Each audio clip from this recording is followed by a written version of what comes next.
Late in November 1781, a courier reached Lord North's house on Downing Street with a dispatch from across the Atlantic. North was the king's chief minister. He had run the American War for 6 years. He broke the seal and read that General Cornwallis had surrendered his entire army at a small Virginia tobacco port called Yorktown.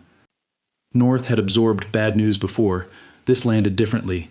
The men in the room said he took it like a ball to the chest, pacing the floor, throwing his arms open, repeating the same words. "Oh God, it is all over." He was right that it was over. He was wrong about why. Because in the weeks that followed, as word of the disaster moved through the coffee houses and counting rooms of the city, British government bonds did not crash. They rose. The financial markets were handed the news that the empire had just lost a continent, and their answer was relief. An empire loses its richest colonies, and the men with the most money on the line are glad. Sit with that for a second. It makes no sense as a war story. It makes perfect sense once you read the ledger. You know the military version. Lexington and Concord, Bunker Hill, Washington in the boat, Saratoga, the French alliance, the trap at Yorktown, all of it happened, and all of it matters. It just doesn't explain the things that actually need explaining. It doesn't explain why 13 of the most prosperous, least governed colonies on Earth wanted out to begin with. It doesn't explain why the wealthiest state in the world couldn't hold them, and it certainly doesn't explain that bond rally. To explain any of it, you have to follow the money. Out of a victorious war and into a mountain of debt. Out of that debt and into a tax. Out of that tax and into a rebellion. And finally into a decision, made coldly in London, that a continent simply wasn't worth the bill. The rebellion was set in motion, paid for, and finally decided in account books. Britain didn't lose America because its army was beaten in a field in Virginia. It lost America because, by the end, keeping America cost more than letting it go, and the people running the numbers knew it years before the shooting stopped. This is that story, and most of it never makes the textbook. Start in 1763, at the top of the world. Britain has just won the 7 Years' War. In America, they called it the French and Indian War. It is the most complete victory the country has ever had. France is thrown out of Canada and out of India. The British flag now runs from Hudson Bay to Bengal. On paper, Britain is the master of the planet.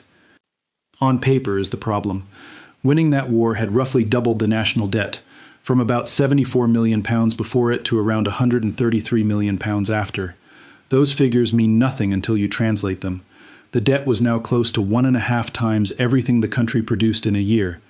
Interest on it, just the interest, before a single new expense, came to more than £4 million a year, and that one line swallowed over half of the government's entire budget. Britain had bought the world on credit. Now it had to service the loan. The man handed the bill was the new chief minister, George Grenville. And history has not been kind to him, and neither were his colleagues. George III reportedly complained that once Grenville had bored him for 2 hours, he would look at his watch to see whether he might bore him for a third. But Grenville could read a balance sheet, and the sheet was ugly.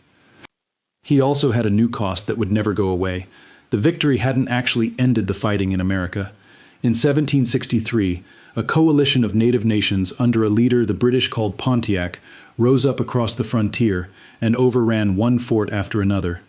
To hold the vast new territory, Britain decided it needed a permanent standing army in North America, something like 10,000 soldiers, stationed there indefinitely. That ran to hundreds of thousands of pounds a year. To calm the frontier, London also drew the Proclamation Line of 1763, forbidding colonists from settling west of the Appalachians. The colonists, who wanted that land, were furious, and the army meant to protect them started to look like an army sitting on top of them.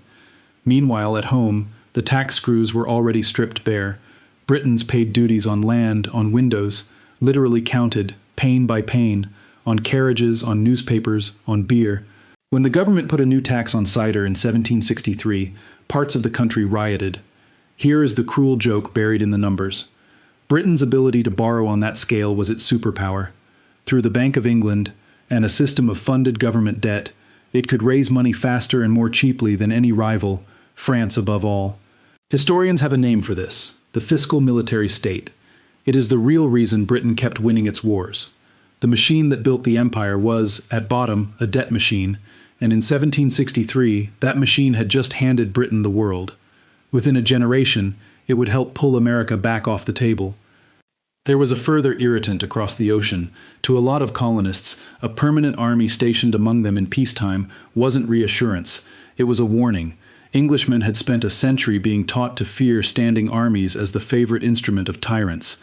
Now 10,000 professional soldiers sat on their soil, with a tax bill arriving to keep them there. Protection can start to feel like occupation when it comes with an invoice.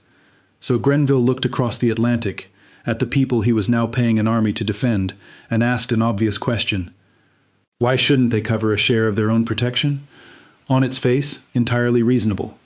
It was also the first loose stone in a landslide. Grenville moved fast. The Sugar Act in 1764 tightened the duty on molasses, and more to the point, cracked down on the smuggling that half of New England quietly lived on. It came with a nasty edge. Customs officers armed with writs of assistance, open-ended search warrants, and special courts where an accused smuggler faced a royal judge with no jury. A young Boston merchant named John Hancock, who had made his fortune moving goods around the rules, would soon watch a crown ship seize one of his vessels. He did not take it well, neither did his city. Then, in 1765, the big one, the Stamp Act put a required tax stamp on newspapers, contracts, licenses, playing cards, even dice. It reached into daily life in a way the earlier duties hadn't. The colonies went up like dry grass. Riots, boycotts, tax collectors tarred and feathered, delegates gathering in New York for a Stamp Act Congress, no taxation without representation. Now here is the fact that should stop you, because it stopped the historians too. The colonists were among the most lightly taxed people in the entire Western world. Around 1763, the average person in Britain paid roughly 26 shillings a year to the state. The average colonist paid about 1. Not 1 as in some hardship, 1, against 26. By some estimates, the effective tax rate in the colonies sat near 1%, against 5 to 7% back home. A Virginian handed over a small fraction of what a Londoner did. So the story you were raised on, the one about crushing imperial taxes grinding down honest colonists, is mostly a myth. In pure money, the burden was trivial, which forces a far better question. If it wasn't the amount, what was it? Part of the answer is principle, and Parliament made the principle impossible to ignore. In 1766, it caved and repealed the Stamp Act. On the very same day, it passed the Declaratory Act, announcing that it held the right to bind the colonies in all cases whatsoever. It gave back the tax and kept the claim.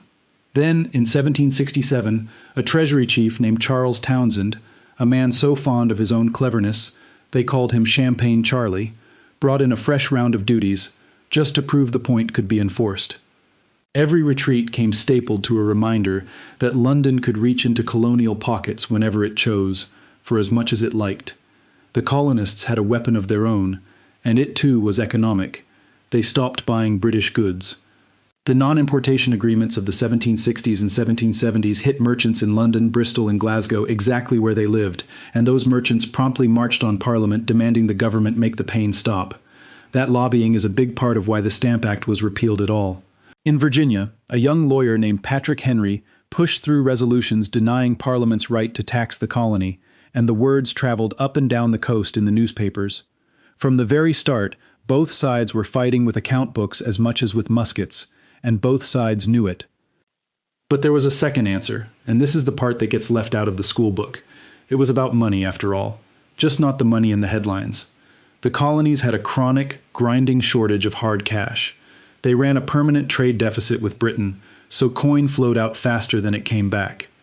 To function at all, they printed their own paper money.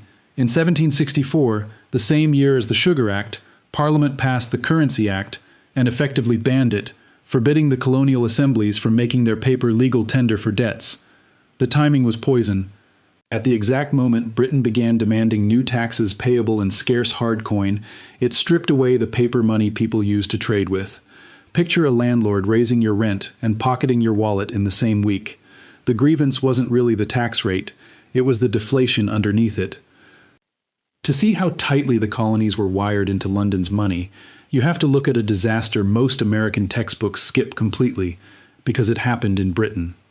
In June 1772, a London banker named Alexander Fordyce lost a fortune betting on East India Company shares and fled to France to escape his creditors.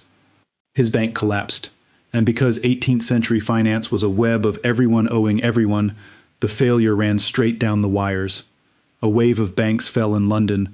In Scotland, the Ayr Bank, which had been handing out credit like confetti, went under and dragged dozens of firms with it. The panic reached Amsterdam. Credit froze across the whole North Atlantic. It was, in every meaningful sense, a banking crisis of the kind we'd now call systemic. The shockwave crossed the ocean, and it found the colonies at their most exposed. Southern planters didn't really own their plantations outright so much as run them on a permanent line of credit.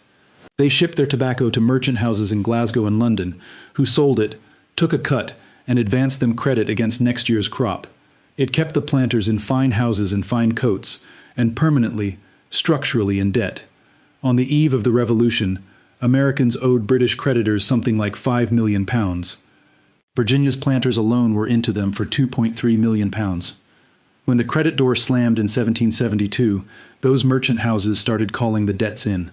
And the men who felt it most were exactly the men about to lead a rebellion. George Washington owed money in London. So did Thomas Jefferson, who first read about the crash in a letter that summer. The revolution had a margin call running underneath it, and a lot of the founders were the ones getting the call. Some historians who have traced the 1772 crash argue it did more to poison colonial feeling toward Britain than any single tax ever did.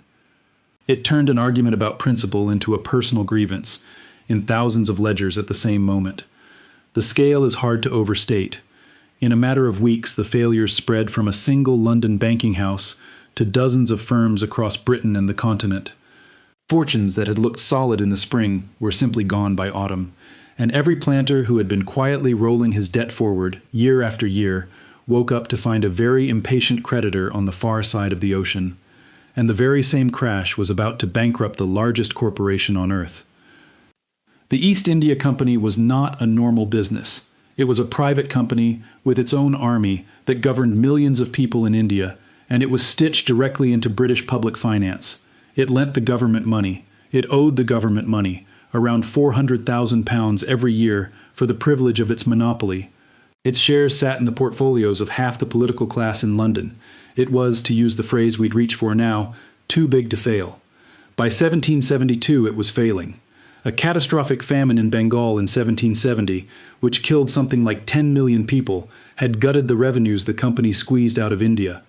Then the same speculation and the same credit freeze that took down Fordyce finished the job. The company was insolvent, with roughly £17 million of unsold tea rotting in its London warehouses and no way to meet its bills. It went to Parliament with its hand out. Parliament, terrified of what the company's collapse would do to state finances and to every well-connected shareholder, agreed to a rescue. A loan of £1.5 million, new rules, and a scheme to let the company dump all that warehouse tea straight onto the American market, cheap.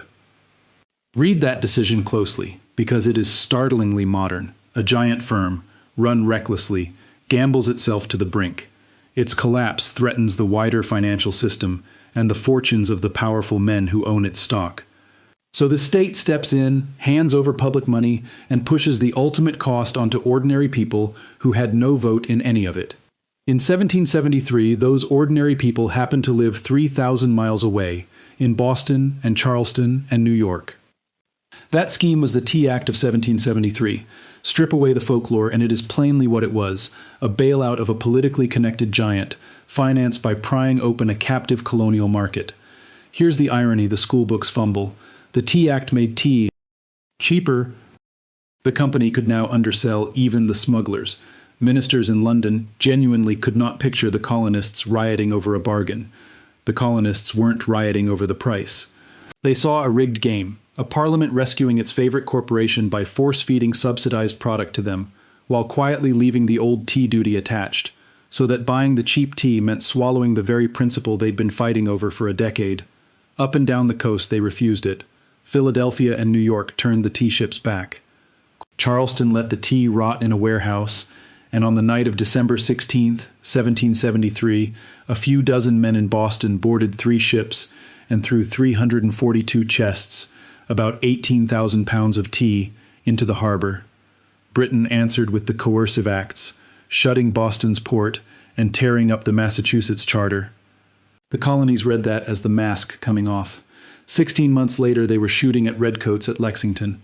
A bank failure in London in 1772 had lit a fuse that reached a village green in Massachusetts in 1775. While the empire slid toward war, some very sober men sat down and actually calculated whether America was worth keeping. The most famous of them was Adam Smith. Smith had begun his great book years earlier, part of it while living in France. He finished it as the crisis boiled over, and it was published in March 1776, a few months ahead of a certain declaration in Philadelphia. He called it An Inquiry into the Nature and Causes of the Wealth of Nations. And in its closing pages he turned the cold eye of an economist on the empire itself. His verdict was withering. The colonies, he argued, cost Britain far more to defend and govern than Britain ever pulled out of them. The whole point of holding them, the monopoly on their trade, mostly enriched a narrow band of merchants while the general public paid the military bill.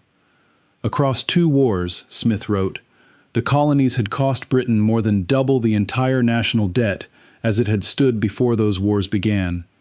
So he offered a blunt prescription: either give the Americans real representation in Parliament in proportion to their taxes and build a genuine union, or let them go, keep the trade, and drop the cost of governing them. Then he predicted, with the weariness of a man who understood pride, that no nation in history had ever voluntarily released a province, and that Britain would give up America only after losing a war to keep it. He also boiled the whole imperial project down to a single dry line that history remembers, though it usually hands the credit to Napoleon by mistake. To found a great empire purely to raise up a captive market, Smith wrote, was a project fit only for a nation of shopkeepers. He did not mean it kindly. And Smith was not some lone crank.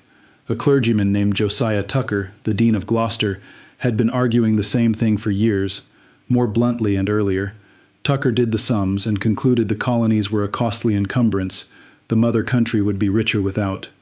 Set them free, he said, and go on trading with them, minus the ruinous defense bill. Benjamin Franklin hated him for it. A former colonial governor, Thomas Pownall, drifted toward the same unsentimental conclusion. These were not cranks yelling from the margins. Pownall had actually governed Massachusetts. Smith would become the most influential economist who ever lived. Even inside the government, some officials privately suspected the numbers were hopeless, and said so in letters they were careful never to publish. The gap between them and the pamphleteers wasn't the arithmetic. It was that the men in power could not afford, politically, to say out loud what the arithmetic told them. Read those men now, and the strange thing isn't that they were radical, it's that they were doing ordinary bookkeeping, and the books kept returning the same answer. The crown jewels of the empire were running at a loss. London ignored all of them, because you do not hand back an empire over a spreadsheet. That is a lesson a country usually has to be taught the expensive way. Here is what makes the Britain got beaten story so misleading. For long stretches, Britain was not losing on the ground. It held New York City for nearly the entire war. It took Charleston and Savannah, and won pitched battles across the South. Washington's army spent much of the war cold, unpaid, and 1 hard month away from simply dissolving. What turned the war wasn't a general. It was a coalition, and coalitions cost money. The pivot everyone names is the American win at Saratoga in 1777, but Saratoga mattered mostly for what it triggered in Paris. In February 1778, France signed a formal alliance with the rebels and joined the war. Spain came in the next year. The Dutch Republic followed in 1780. In the space of 2 years, Britain's colonial policing problem became a global war against 3 European powers at once, fought in the Caribbean, off the coast of India, and in the English Channel, with the Royal Navy suddenly stretched past its limit. It got lonelier than that. In 1780, Russia, Denmark, and Sweden formed a league of armed neutrality to resist British meddling with their shipping, which left Britain diplomatically friendless across Europe. The Navy was now guarding the Channel, hunting enemy fleets across the Atlantic, holding a years-long siege at Gibraltar, and trying to police a rebellion 3,000 miles away, all at the same time. There were not enough ships in the world for that list. You can watch it happen in the accounts. British government spending rose from about £10 million in 1775 to nearly £29 million by 1782, the highest in the country's history. The national debt climbed from around £127 million in 1775 to nearly £232 million by 1783, a jump of more than 80% in 8 years. That fresh borrowing carried something like £9.5 million a year in new interest, stacked on top of everything already owed, and the money markets watched every step. When France entered and the war went global, British government stock fell. The coldest readers in the country were pricing exactly what Smith had written down, that this was a war whose cost had come unglued from any prize it could win, and Britain was paying for all of it the only way it knew how, by borrowing still more. Every year of fighting meant fresh loans floated in the city, fresh interest promised to investors, fresh weight piled onto a debt that was already the heaviest in the nation's history. In the plainest terms, the war was being fought on a national credit card, and the balance was compounding. A government can run that game for a while, it cannot run it forever, and every man with money in the funds could watch the arithmetic bending toward a wall. Then comes the detail that turns the whole story on its head, and it's one almost no American ever hears. To London, the 13 mainland colonies were never the most valuable thing Britain owned in the Americas. The Sugar Islands were. Tiny specks in the Caribbean, Jamaica, Barbados, the Leewards, generated fortunes that dwarfed the mainland. A single wealthy sugar planter could out-earn a whole county of Virginia tobacco men. When the war spread and the Royal Navy had to choose what to protect, Britain made a cold decision. It shifted ships and troops toward the Caribbean to shield the sugar and let the mainland make do with the leftovers. George III himself is recorded as valuing the defense of Jamaica above the defense of the British home islands. The historian Andrew O'Shaughnessy put the point plainly. To the men running the empire, the mainland was in many ways the more expendable asset. So sit with the real shape of it. Britain wasn't simply outfought for America. Faced with a bill it could no longer pay, it triaged. And 13 colonies of farmers and merchants, taxed at a shilling a head, came out on the wrong side of the arithmetic. It's worth naming who actually generated that Caribbean wealth, because the ledgers of the age rarely bothered to. The fortunes that made a single sugar island worth more than a continent were produced by enslaved Africans, worked to death on the plantations at a rate so brutal it required constant new shipments of human beings to replace the ones who died. When London weighed the sugar islands against the mainland and chose the sugar, that was the balance sheet it was defending. The arithmetic that lost America was written in more than one kind of ink. Which brings us back to that courier, and to Lord North saying it is all over. Yorktown, in October 1781, was not a military knockout. Britain still had a large army in America, still held major cities, still ruled the seas most days. Here is the proof. Just 6 months after Yorktown in April 1782, the Royal Navy smashed a French fleet at the Battle of the Saint and saved Jamaica from invasion. Britain could still win, decisively, when the prize was worth the cost. Yorktown didn't break the army. It broke the willingness to keep pouring money into the mainland. Within months, North's government fell. The first time in that century a British ministry was effectively brought down by the loss of a war. The men who replaced him arrived on a simple, unspoken mandate: end this before it bankrupts us. And the bond market, hearing that the ruinous mainland war was finally going to stop, did the thing that opened this story. It rose. The relief in those prices was the sound of investors realizing the bleeding was about to be stitched shut. Look at how the peace was made and the point sharpens. The new ministers opened talks while British forces were still fighting, and in the Caribbean, still winning, because the aim was no longer victory. The aim was to stop the spending.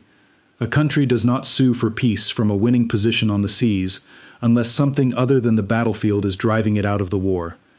Here that something was the debt. The Treaty of Paris was signed on September 3, 1783. Notice what Britain fought hardest to keep, and what it let go. It clung to the Sugar Islands and its Canadian trade, and handed over 13 colonies almost as the cost of getting out. Then it kept the one thing that had ever made those colonies pay: their trade. Within a few years, British exports to the independent United States were booming, with not a single garrison to defend. Adam Smith's ghost could have mailed an invoice. The economics does not erase the fighting. Saratoga was real. The French fleet arriving off the Chesapeake at the decisive moment was real. Washington holding an army together through years of humiliation was a genuine achievement, and if a few of those things had gone differently, the ending might have too. Anyone who tells you the money was the Only to thing that mattered is selling you something. And the taxes, remember, were tiny. That is exactly why serious historians still argue about how to weigh all of this. One camp reads the revolution mainly as a fight over rights and self-government, with the finances as scenery. Another reads the money, the debt, and the credit crunch and the deflation as the real engine, with the grand principles as the language people reached for to describe a squeeze they felt in their pockets. In their own day, men like Tucker, Pownall, and Smith did the cold accounting and said, "Let them go," while men like the loyalist Joseph Galloway insisted losing America would ruin Britain outright. Galloway turned out to be wrong about that, which is its own quiet verdict. You can see the same fault line running through the history books now. Scholars in the tradition of Bernard Bailyn read the revolution mainly as a war of ideas, driven by a deep colonial fear of a conspiracy against their liberties. Others, working closer to the account books, keep finding the debt and the trade rules and the credit squeeze doing the quiet heavy lifting beneath all the rhetoric about rights. Neither camp is foolish. The revolution was a big enough event to be several things at once. The honest answer is that both engines were pulling at once, but the ledger is the part that usually goes missing, and without it, none of the rest stands up. The debt is why the taxes came. The credit crash is why the debtors were desperate. The bailout is why the tea went into the harbor. The value of the sugar islands is why the mainland was expendable, and the arithmetic of a global war on borrowed money is why an unbeaten empire chose to walk away. Put the money back in, and the story finally balances. France had bankrolled the American rebels to wound its oldest enemy, and it worked. Britain was humiliated, but France had spent something like 1.3 billion livres doing it, poured into loans, muskets, an army and a navy shipped across an ocean, piled on top of the roughly 3.3 billion it still owed from the previous war. That spending shoved the French crown over a cliff. The mechanism was almost a rhyme with Britain in 1763. France had funded its glory on borrowed money, and by the 1780s the interest was devouring an enormous share of royal revenue. Ministers papered over the hole with more loans, until they couldn't. There was even a moment of pure accounting theater. In 1781, the finance minister Jacques Necker published a public report on the royal books that showed a comfortable surplus, achieved by the neat trick of leaving the vast war debt off the page entirely. It soothed the lenders for a while. Reality was not soothed. In 1787, the king summoned an assembly of notables to approve new taxes, and it refused. In 1789, out of options, he was forced to call the Estates General, a body the monarchy had not convened in 175 years. That meeting spun out of his control within weeks. The French Revolution began. The king, who had helped free America, lost his throne, and then his head. In a debt crisis, his American adventure helped detonate. So run the whole tape. Britain lost the war, kept the trade, and recovered. France won the war and lost the monarchy. The thing that decided both fates wasn't courage, and it wasn't strategy. It was, who could carry the debt? We tell the story of empires as battles, because battles are the part you can see. Men, flags, a field, a winner, and a loser. But empires rarely die the way they're painted. They aren't usually conquered, they're foreclosed on. The redcoats at Yorktown surrendered a position. What actually surrendered was the arithmetic. A state that had bought a world on credit in 1763 could not, 20 years later, afford the interest on holding all of it, and when it was forced to choose, it kept the parts that paid and released the part that didn't. The battlefield only revealed a decision the ledger had already made. That is the uncomfortable thing to carry out of this. When the story of a great power's decline finally gets written, the loudest chapters are always the wars. The decisive ones are in the accounts nobody bothers to read. Britain found that out in the coldest way there is on the day it lost America, when the terrible news came in from Yorktown and the money exhaled. And the pattern didn't retire in 1783. Great powers still overreach on borrowed money, and still tend to meet their limit not when they lose a battle, but when they can no longer afford to win one. The empire that could not afford America was, at that very moment, the wealthiest state on earth. Wealth and solvency are not the same thing. Britain learned the difference the hard way, and it learned it in an account book. If you made it this far, drop one word in the comments. Ledger. I want to see who reads all the way to the accounts, and if this shifted how you see 1776 even slightly, subscribe. This channel is about the money underneath the history you were taught, and there is a great deal more of it.